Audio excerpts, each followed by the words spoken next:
Boa noite, mais uma vez. Estamos aqui no Instituto Santo Atanásio, falando sobre a nossa campanha, promovendo a nossa campanha Luzes para a Educação. Hoje vamos falar sobre a história da educação. Antes de entrar nesse tema, gostaria só de dar uma rápida passada no que nós vimos no nosso último encontro.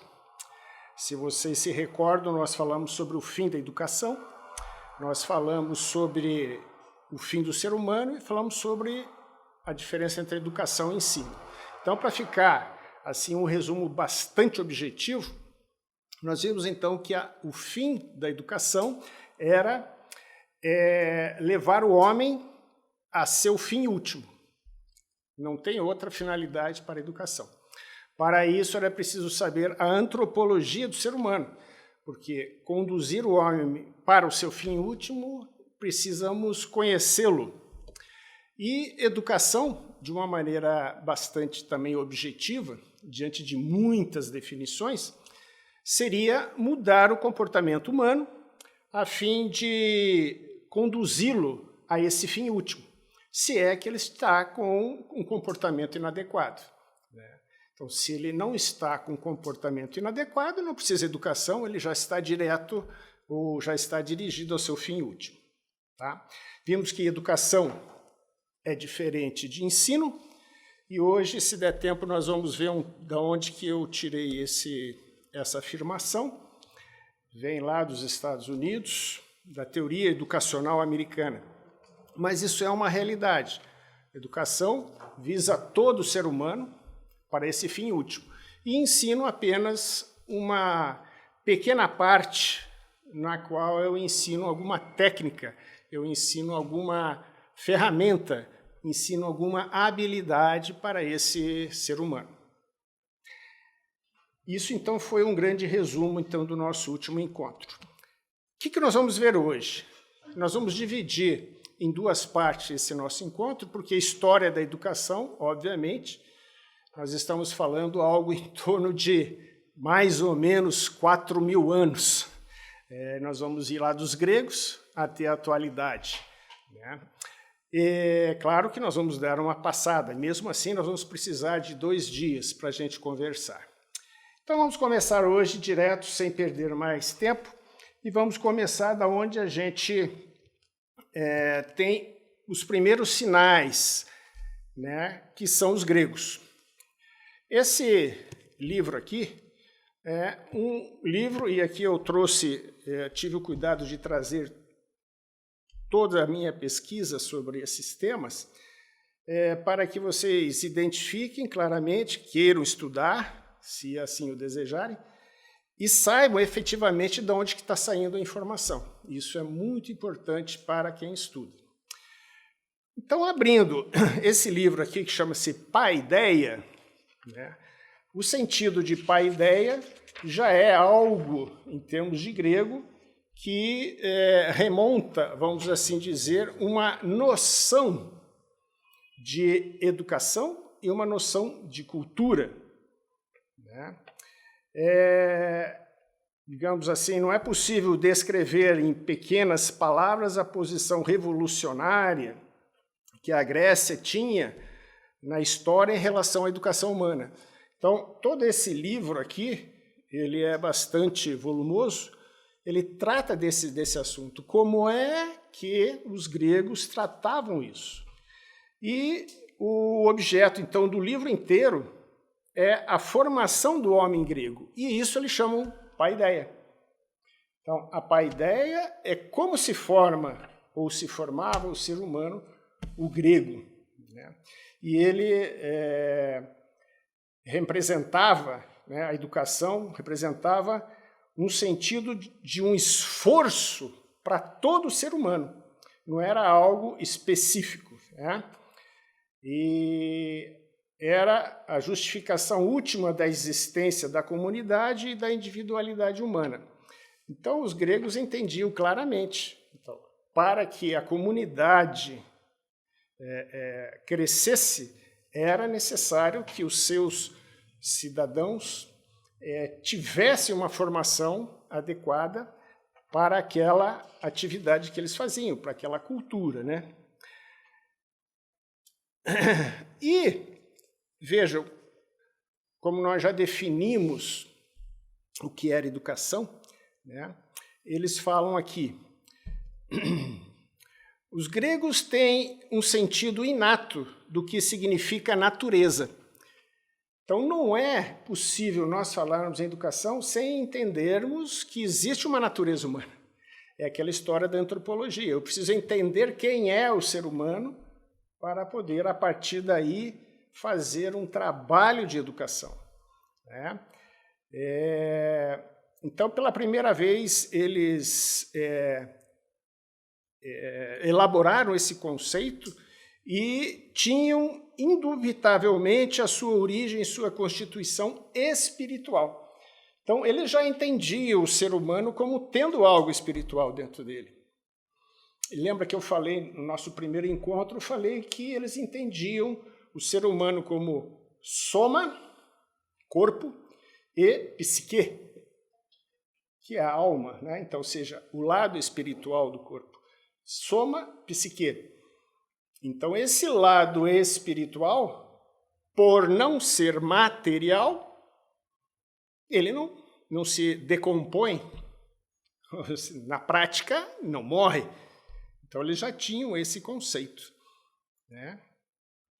Então, muito antes que seu espírito perfilava nessa ideia, considerava que as coisas do mundo, dentro dessa perspectiva tal, que nenhuma delas parecia como parte separada ou ilhada, ou separada do resto, senão sempre como uma coisa ordenada, em conexão viva, com a qual todas as coisas se caminhavam junto para o mesmo sentido.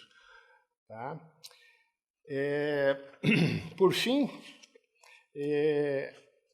aqui entra aquele termo que eu comentei também, aquela palavrinha, a dissolução do conceito de la arete, da arete. Então, havia algo na formação que eles chamavam arete. Então, arete é o que nós podemos, de uma maneira, traduzir como virtude. Então, não tinha como educar o ser humano se não tivesse a arete envolvida, que envolvia a paideia. Então, havia a justiça, havia os valores superiores, havia o voluntarismo, né? Havia liberdade interior. Então, a arete dava essa capacidade de virtude, de desenvolvimento do ser humano. E os gregos viam várias virtudes, mas essas virtudes todas dos gregos eram aquelas voltadas para a soma e alguma coisa de psique, mas todas elas virtudes adquiridas. Tá? Talvez aqui merecesse um minutinho, né? O que é virtude? A gente fala uma palavra e a gente imagina o entendimento, né? Virtude é um hábito, certo? Ora, um hábito é algo que a gente adquire. Então, as virtudes são adquiridas. Tá? Então, uma virtude adquirida, se ela é voltada para a nossa natureza, né, ela realmente é uma arete. Ela é um hábito voltado para a natureza humana. É uma arete. E nós poderíamos chamar esse hábito um hábito positivo. Então, nós podíamos chamar esse hábito de virtude. Por isso que arete é virtude. Se for um hábito que for contra a natureza humana, é um hábito negativo. Nós podemos chamar de vício. Né? Fica muito claro esse entendimento. Então, eles acreditavam que essa virtude humana podia ser adquirida e fizeram todo um trabalho para esse desenvolvimento. Eu pego aqui também uma outra obra agora talvez dos últimos filósofos, que é Aristóteles. é uma obra muito pouco lida e vocês vão ver o porquê da importância dessa obra. Eu queria passar poucas passagens dela para ver como era o entendimento justamente dessa sociedade grega dentro dessa paideia. A obra chama-se Economia Doméstica, né, de Aristóteles. E ele trata justamente dessa diferença da economia do homem e a economia doméstica e a economia da nação, ou a economia do país. Porque economia, né, é a administração do lar. Então, a diferença entre o governo e a casa é um conjunto, no caso, a diferença é que a nação é um conjunto de casas, campos e propriedades que existem para facilitar a vida dos cidadãos e levar a uma vida civilizada. Tá? Então, a partir dessa definição de cidade, que é essa definição que ele dá aqui, né, de nação, resulta evidente que a arte de administração doméstica é mais antiga que a administração nacional, posto que a família, que é o fruto dessa arte, é mais antiga que o Estado. Então, a família, obviamente, com efeito, é uma parte do Estado ou da cidade. Então, Aristóteles mostra claramente que, o que é muito óbvio, claro, mas às vezes é preciso estar bem claro isso, que a família é a origem da sociedade, ou das cidades, ou das nações, né? E ele explica aqui, daí restante, ele explica as funções da família. Eu peguei uma parte aqui, já no capítulo 3, que fala das relações entre homem e mulher. E ele já identifica claramente uma coisa natural, que há uma complementaridade entre os dois. Não há uma igualdade, tá? A igualdade ela é impossível por não ser natural. Há uma complementaridade. E olha só que interessante.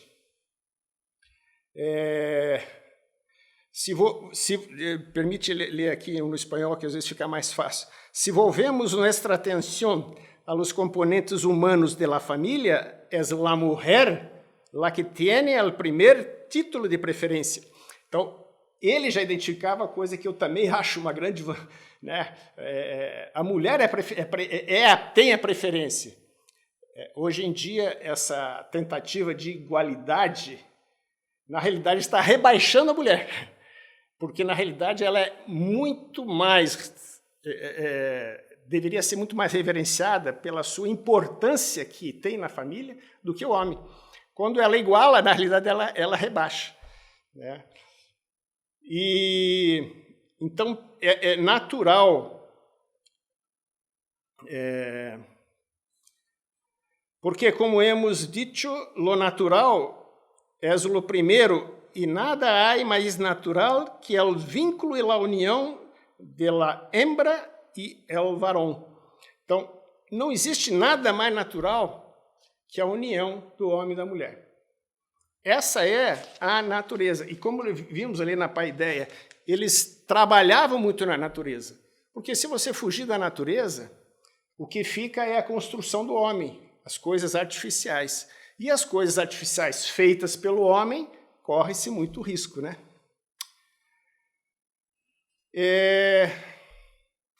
Na geração dos filhos, participam por igual.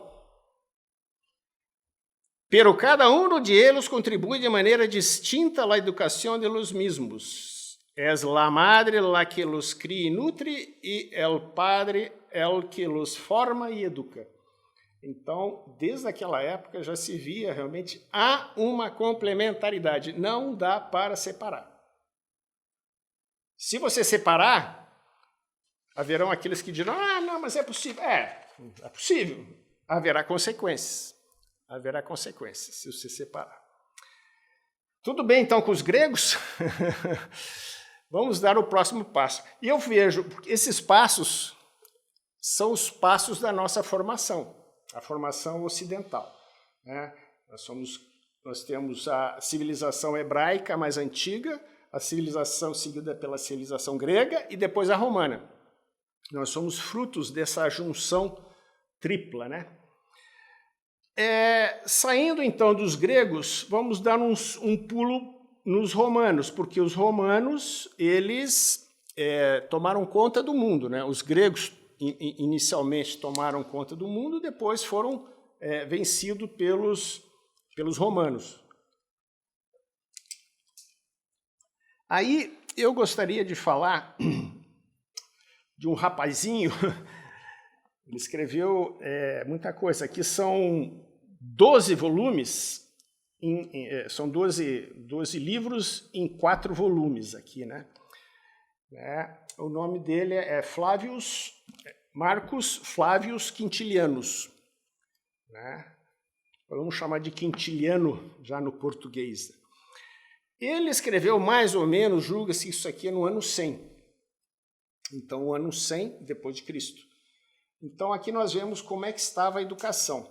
A gente sabe muito bem que quando os romanos tomaram conta da Grécia, se apoderaram efetivamente, digamos assim, de certa forma, da cultura. E levaram para Roma, faziam questão de levar para Roma os seus empregados para serem professores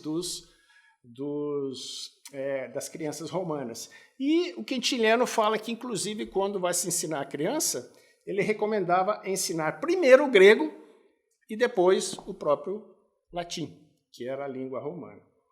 Tá? Sobre os ideais, vamos dizer assim, da educação romana, só para fazer um pequeno detalhe, como esse senhor aqui era importante, ele tinha o ius trium nominum, o direito do terceiro nome. Em Roma, as pessoas tinham 3 nomes, ou seja, era, digamos assim, as honras que ele merecia, né, que davam a ele. Vamos lá. Então, o Quintiliano, ele fala assim,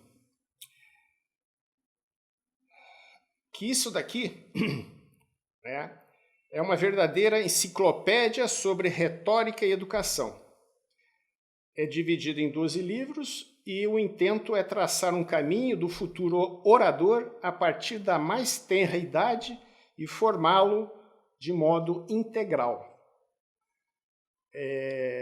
Nós vemos aqui que daquela virtude grega, a arete, quando passou para o Império Romano, ou seja, ao contrário, digamos, o Império Romano tomou conta dos gregos e foi tentado passar para os romanos, aqui as virtudes já são diferentes. Né? O objetivo era formar um orador. Né? Agora, não era qualquer orador, mas era um grande orador. Um grande orador. Aqui ele cita aqui, por exemplo, assim, pois, logo depois de nascido o filho, o pai deposita nele já a maior esperança. Desse modo, tornar-se-á mais cuidadoso desde o princípio, pois é falsa a queixa de que a capacidade de compreender, segundo se diz, foi concedida a poucos, e que muitos, de fato, perdem o trabalho e o tempo pela vagarosidade da inteligência.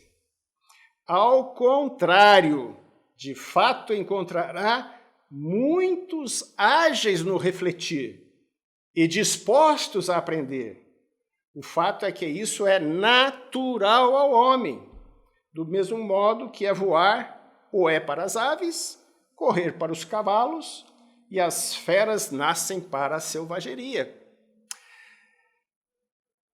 É bacana ver que realmente uma pessoa que sabe escrever, realmente ela, embora tenha aqui esse texto, essa tradução aqui, tem os 2 textos, o original do latim e o português, é muito interessante ver a forma, né, como se escreve. Aliás, é uma coisa que ele define, né? Se eu não sei escrever bem, eu também não sei falar. Aliás, eu só vou falar bem se começar a escrever bem, né? Bom, o que mais que nós podemos falar aqui sobre a instituição oratória, que é o nome desse documento aqui? Eu tirei aqui uma parte, esse primeiro volume que trata dos 3 primeiros livros, e depois o último volume, que é o 12º, são, no meu ponto de vista, os mais importantes, que tratam realmente desse assunto que nos interessa. Os demais livros são muito mais de pedagogia e de formas de aplicação das lições. Então, são bastante interessantes, mas não estão diretamente ligados à nossa atividade aqui, que é estudar a educação. E por que eu tirei essa parte aqui? Porque, obviamente, se fala muito na música, né? Lá na Paideia, usava-se bastante a música para a educação, né? Inclusive aqui, ele explica por que é importante a música. Não é tocar uma música, não é tocar um instrumento, é você entender a música, porque a música é uma forma de comunicação. A música é uma forma de você entender uma mensagem. Para você entender uma música, é quase que como que você entender um texto escrito. Você tem que ouvir e meditar a música. Então, o orador também tem que ter algo como que uma música. Eu pegar o ritmo e levar na melodia a plateia. Certo? Esse é o sentido. Mas olha só que interessante essa passagem aqui. Contudo, embora pelos próprios exemplos que há pouco usei, eu creia ter ficado evidente que tipo de música e até a que ponto eu aprecie. Julgo dever declarar com mais clareza que a música recomendada por mim não é aquela que atualmente se apresenta nos teatros, efeminada e depreciada por movimentos lascivos, e que destruiu, não em parte mínima, o que restava da energia viril. Ou seja, olha como é que estava a sociedade romana no ano 100, né, os teatros. Então, alguns perguntariam, mas por que caiu o Império Romano? O Império caiu de podre, né?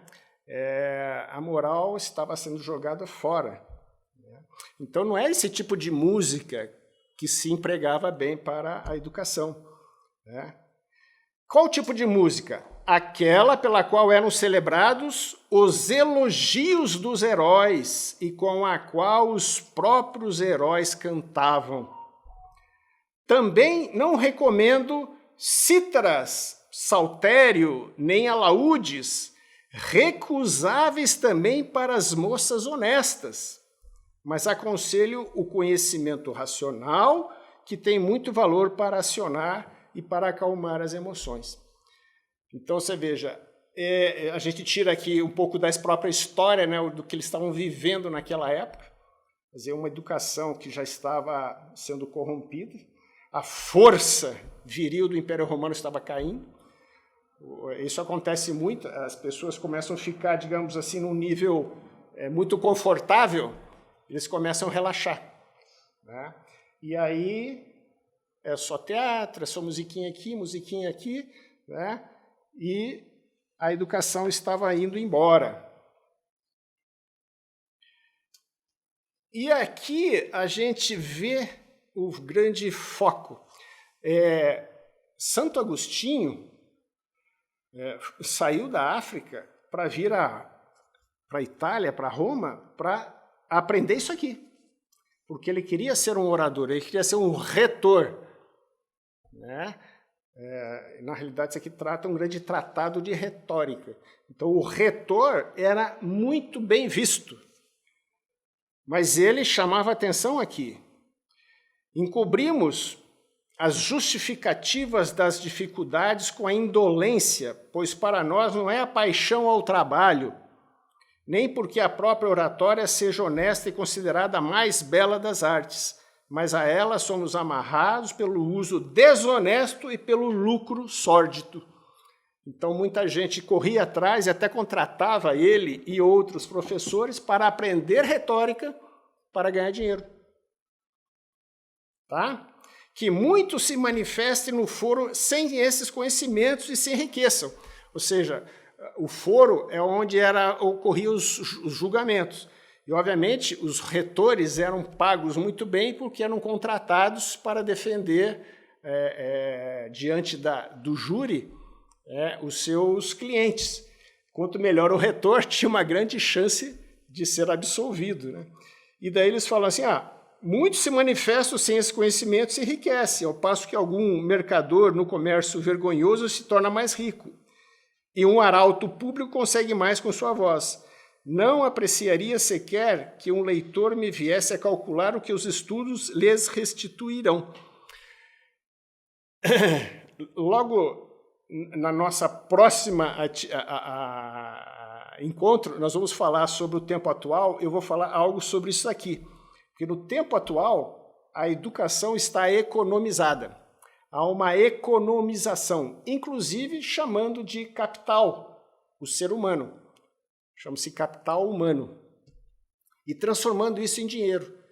Então ele está falando aqui, não me vem alguém calcular quanto é que custa os estudos e quanto é que eu vou ganhar.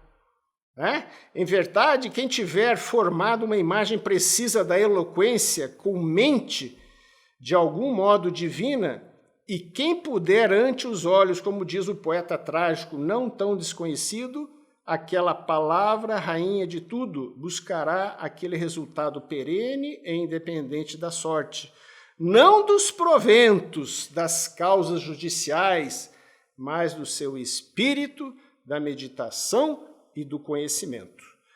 Ele ainda imaginava, Quintiliano, que poderia educar as pessoas não para ganhar dinheiro, mas já vemos como isso influenciou e influencia a educação.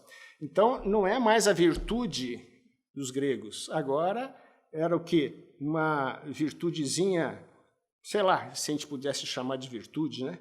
Mas o fato é que essa educação é a educação que, vamos dizer assim, foi somada à educação cristã.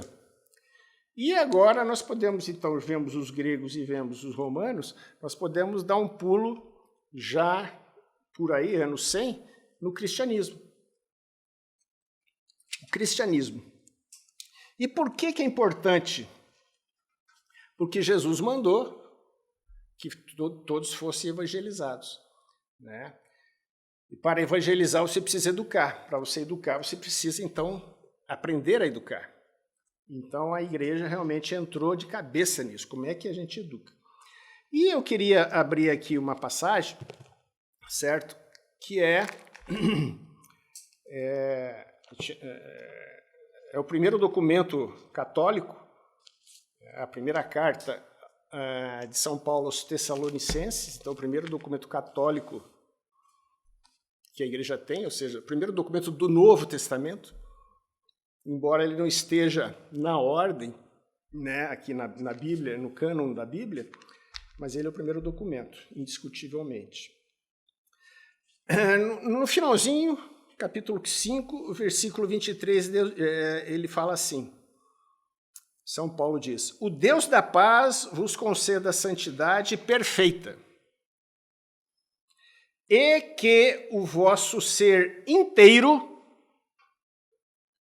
o espírito, a alma e o corpo sejam guardados de modo irrepreensível para o dia da vinda de nosso Senhor Jesus Cristo.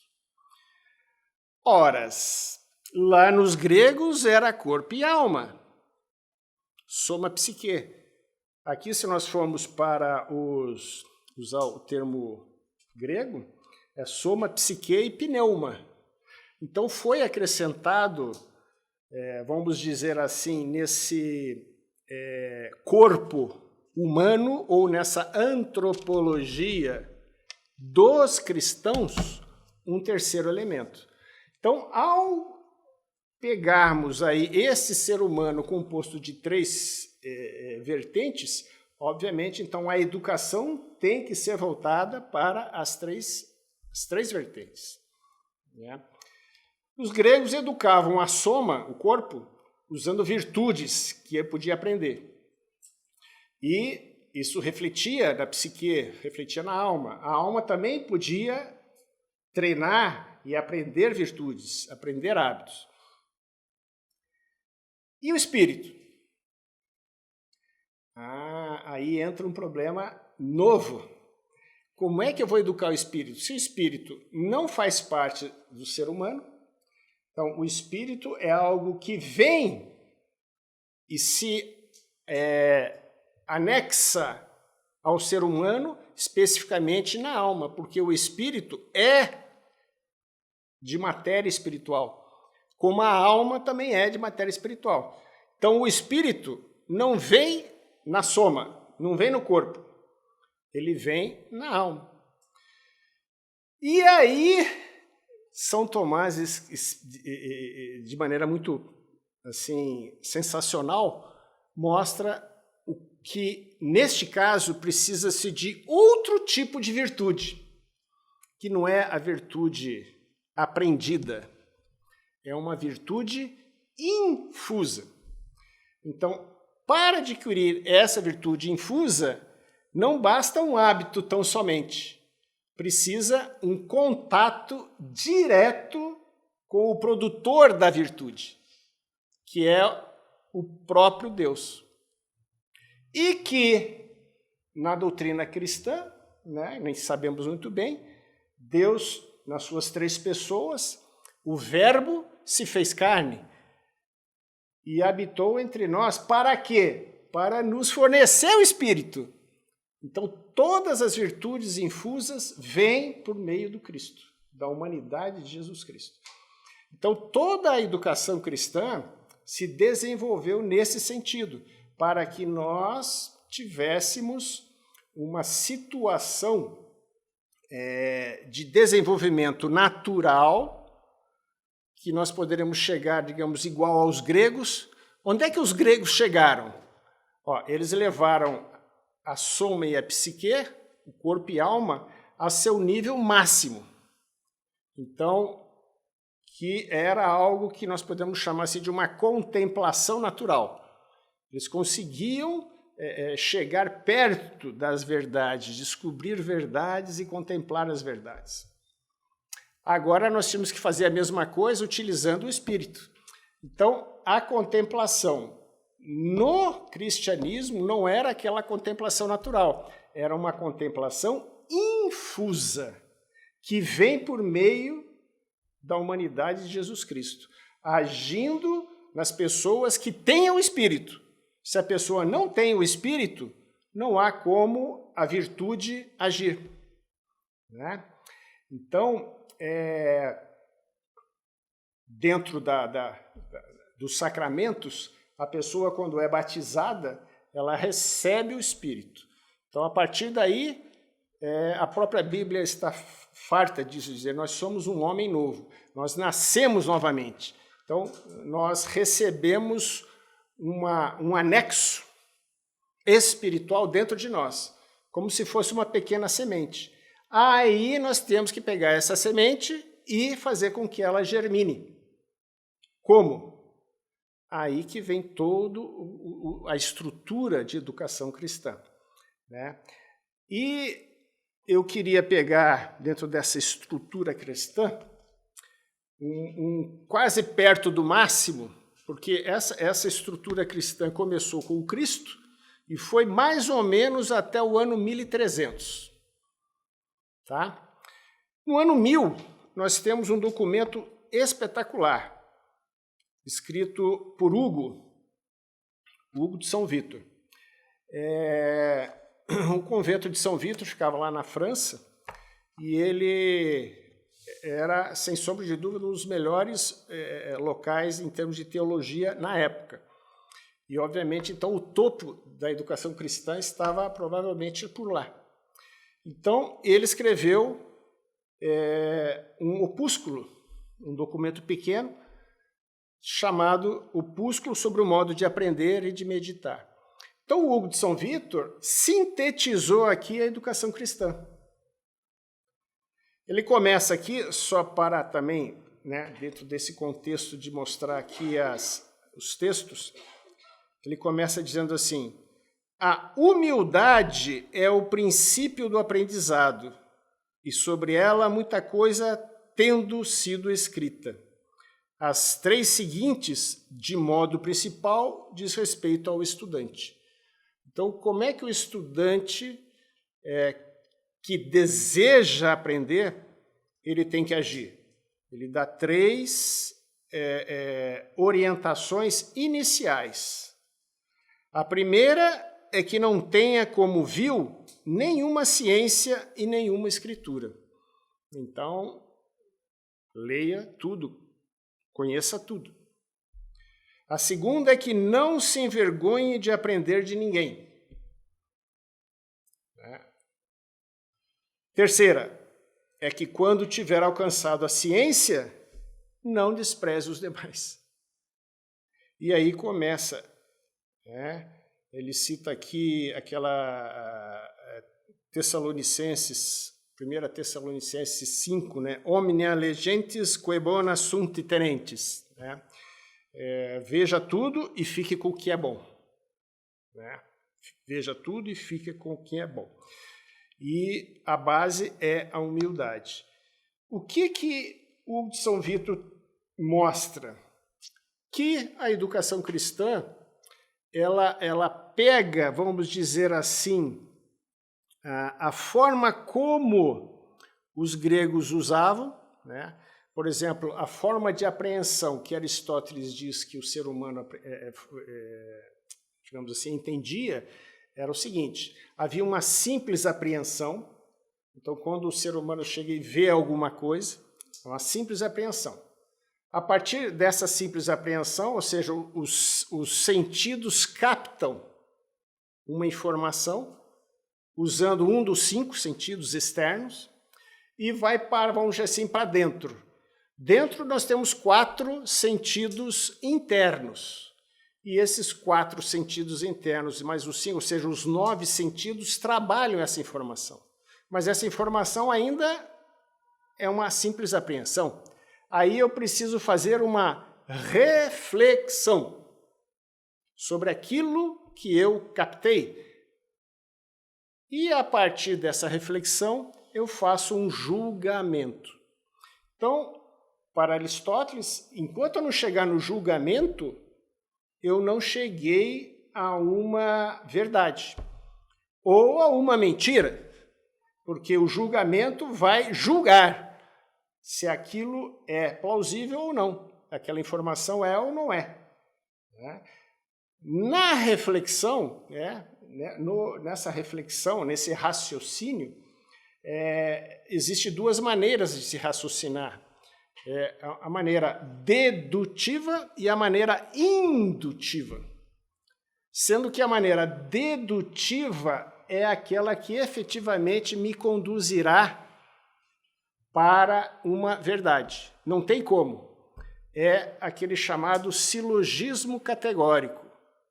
É aquilo que nós podemos dizer que eu, Cláudio,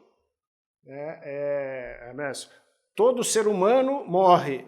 Eu, Cláudio, sou um ser humano. Consequência, eu vou morrer.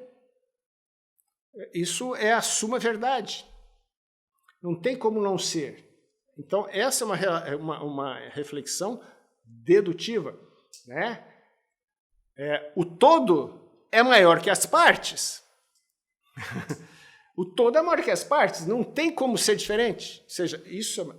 Agora, a relação indutiva é o contrário. Então, o dedutivo eu parto do máximo e vou para o mínimo, e o indutivo eu parto do mínimo e vou para o máximo. Então, aí eu já posso ter erros, porque se eu parto do raciocínio indutivo e posso, de algum momento, ter alguns defeitos de raciocínio, eu posso chegar a uma conclusão que não será verdade.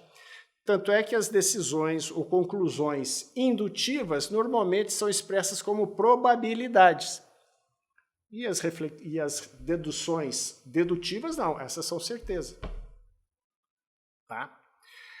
Usando esse esquema, o que o Hugo de São Vítor faz? Ora, em vez de falar de a simples apreensão, ele vai chamar leitura. Em vez de raciocínio, ele chama de meditação. E em vez de julgamento, ele chama de contemplação. Ora, aí nesse processo, e ele explica muito bem, então a educação cristã, que chegou até 1300, né, é uma educação que fala o seguinte, a apreensão, né, pode ser que alguns achem difícil, por exemplo, a simples apreensão desse livro é eu ler. É eu ler aqui as 1.300 páginas. E alguém acha, talvez, que isso seja difícil. Mas aí eu nem raspei ainda a verdade, porque isso aqui é só simples leitura. Então, a partir da simples leitura, eu faço a meditação. Aí é que eu tenho o verdadeiro trabalho. Então, a meditação é o verdadeiro trabalho intelectual. E, por incrível que pareça, é o que hoje em dia não é ensinado nas escolas. Então, essa educação cristã, nós vamos ver que ela foi perdendo muita coisa. Sem sombra de dúvida, uma das coisas que foi perdida foi essa capacidade de meditar. Inclusive, a gente pega um texto da Bíblia, a gente lê e não consegue entender, porque a gente não está afeito a essa atividade chamada meditação. É você ficar ali, realmente... E era o que eles mais faziam. Se você pegar, em termos de oração, né, um teólogo chamado Royo Marin, ele divide em 9 graus da oração. O primeiro grau é a oração verbal, o segundo grau é a oração meditativa. Então, transformar a meditação numa oração é só você usar a meditação na Sagrada Escritura. Quer dizer, se você não meditar o texto, você não entende o texto. E não basta, não interessa se é religioso ou não. Hoje você escreve alguma coisa e parece que as pessoas não entendem. Elas não entendem porque elas não meditam. Elas simplesmente leem e pronto. Não, já li. E ler não significa nada. Aí que começa o trabalho duro, que é a meditação. Então a educação cristã levava as pessoas a meditar. Porque essa meditação da palavra de Deus fazia com que viesse às pessoas a virtude infusa.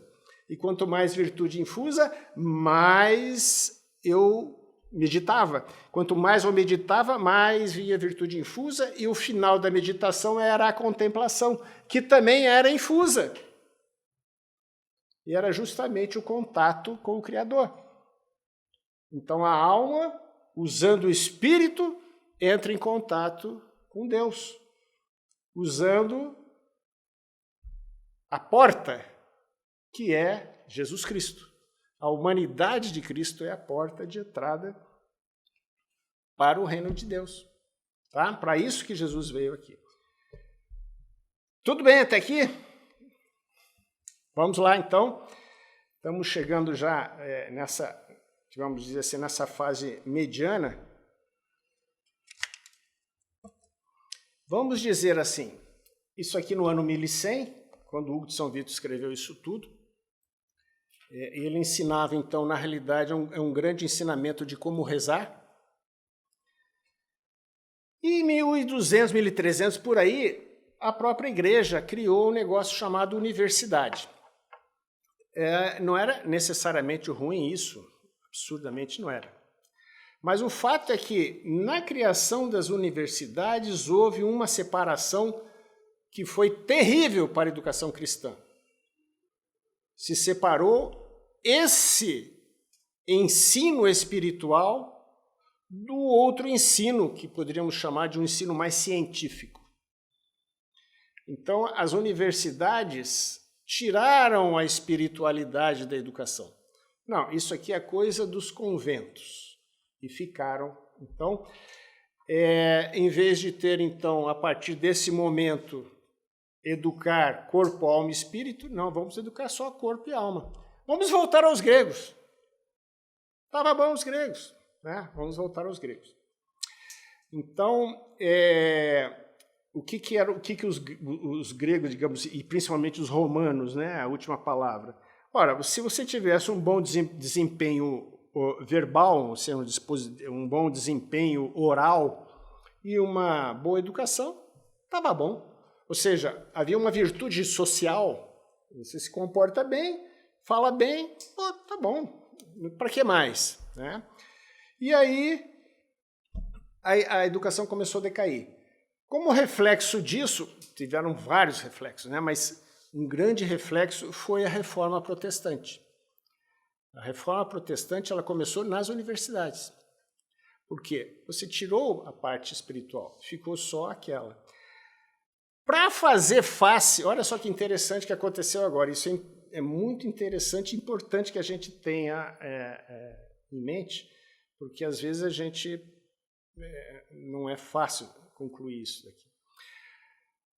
Foi chamado para fazer face à Reforma Protestante, foi feito um concílio lá em Trento, um grupo de padres que estavam se despontando como grandes teólogos e filósofos. Fazia parte de um grupo muito pequeno que estava em formação e que foi conhecido depois, formalizou-se, chamou-se Companhia de Jesus. Então a Companhia de Jesus recebeu a missão do Papa para fazer face à Reforma Protestante. E ela fez o quê? Bom, como Jesus falou, para resolver esse problema temos que mexer na educação.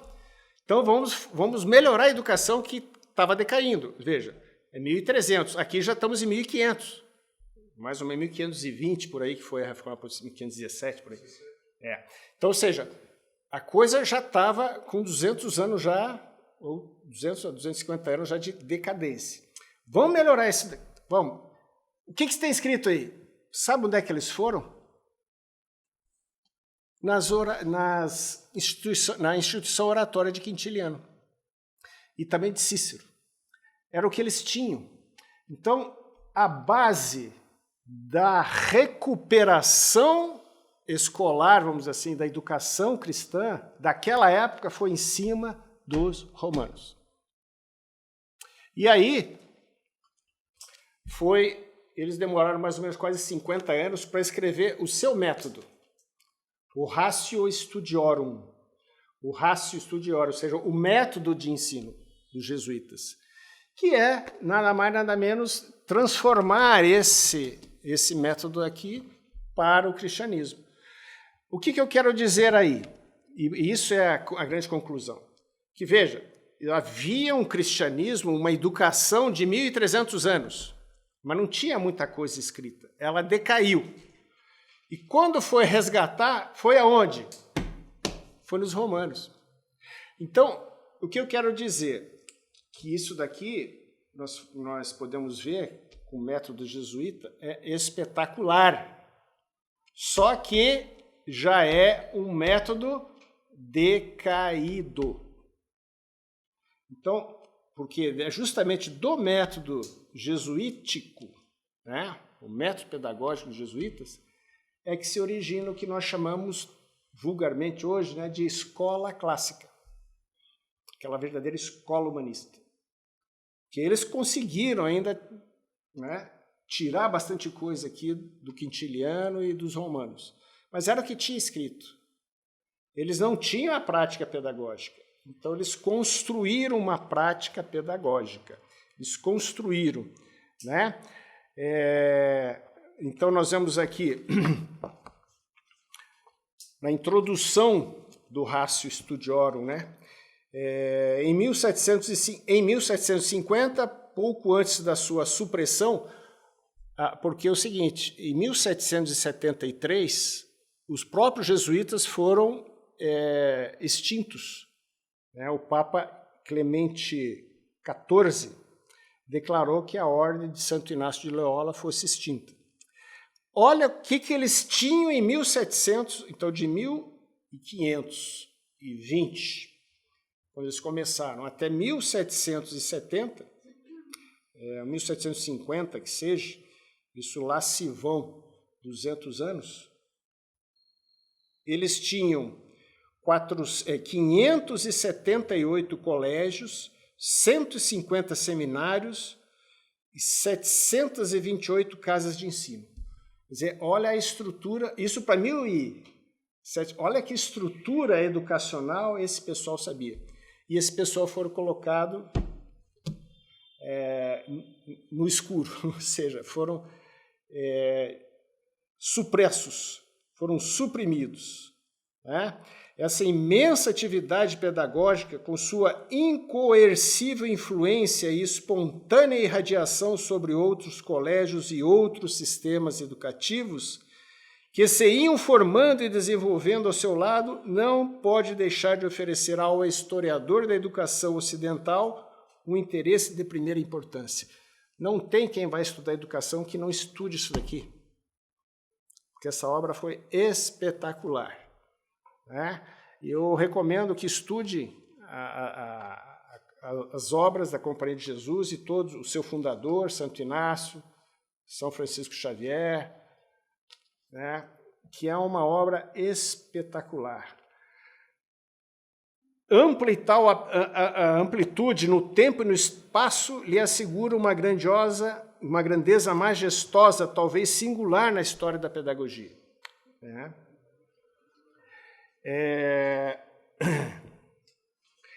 A todos esses fatores, porém, importa acrescentar a disciplina e formação de homens para os quais podia fazer apelo um ideal de sacrifício, de fraternidade humana e de amor a Deus.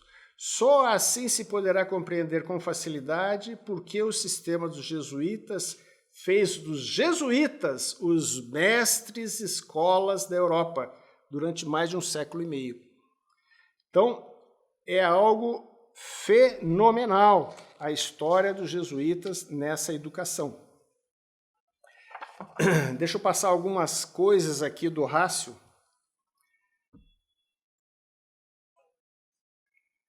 A formação moral é a primeira preocupação da companhia. Né? Então, você veja que era o ser humano como um todo. Né? Num conceito justo e integral, a missão educadora, a formação do mestre deve ser também inteira e completa. Então, olha a preocupação na educação, olha como é que eles tratavam o mestre. Quer dizer, o jesuíta que queria que recebia a missão de ser professor. Né? Então, a formação moral era do homem, né? Não é só pela sua inteligência culta e ilustrada, mas pela sua personalidade toda que o educador modela o educando, o homem perfeito de amanhã. Então, a formação moral é a primeira preocupação. Ao entrar nas suas fileiras, o futuro formador das almas começa por dedicar 2 anos inteiros exclusivamente à formação da própria alma. Então, ele se retira e prepara a alma para a missão. Tá? Repara a própria alma. São anos benditos e fecundos em que se adquire o conhecimento próprio, o governo das paixões, o domínio sobre as tendências impulsivas. A razão sobrepõe-se aos poucos à volubilidade dos caprichos. As virtudes cristãs da caridade, da paciência, da renúncia de si mesmo, da piedade sólida, transforma-se aos poucos em hábitos vivos que pautam as ações dos futuros educadores. Bom seria se os nossos professores fossem assim, né? Passassem por isso. Tá? O educador é necessariamente um psicólogo. E aí ele passa por esse biênio. Então, ele estuda filosofia antes de ser professor. Depois, ele estuda a matéria que ele vai estudar, para daí ele entrar na educação. Tá? é bacana aqui, é sensacional a forma como eles tratam. Eu passei aqui só para falar sobre a importância sobre os mestres. E ele fala uma coisa interessante aqui sobre os alunos, porque alguns não se adaptam. A ideia de que todos nós somos iguais é um equívoco muito grande, né? Eu já falei ali, né, Aristóteles já falava da diferença entre homem e mulher, mas na realidade cada indivíduo é um indivíduo, é uma pessoa, né? Se se verificar que alguém é de todo inepto para ser promovido, não se atendam pedidos. Se alguém for apenas apto, mas por causa da idade, do tempo passado na mesma classe ou por outro motivo, deve ser promovido. Promova-se com a condição de nada a isto se opuser, de que, no caso em que sua aplicação não corresponda às exigências do mestre, seja de novo enviada à classe anterior. Então a preocupação é, vamos promover todo, não. Promove quem realmente precisa ser promovido. Se alguns finalmente forem tão ignorantes que não possam decentemente ser promovidos e deles nenhum aproveitamento se possa esperar na classe, entenda-se com o reitor, para que, avisados delicadamente os pais ou tutores, não continuem inutilmente no colégio. Então, veja só. Todo o rácio que segue justamente Quintiliano, e ele fala isso também, muito claro, não há o ignorante por natureza. A natureza de todos, como falei ali, lembra que todos nós queremos a inteligência, só que eu tenho um tempo. E eu preciso exercer a minha vontade.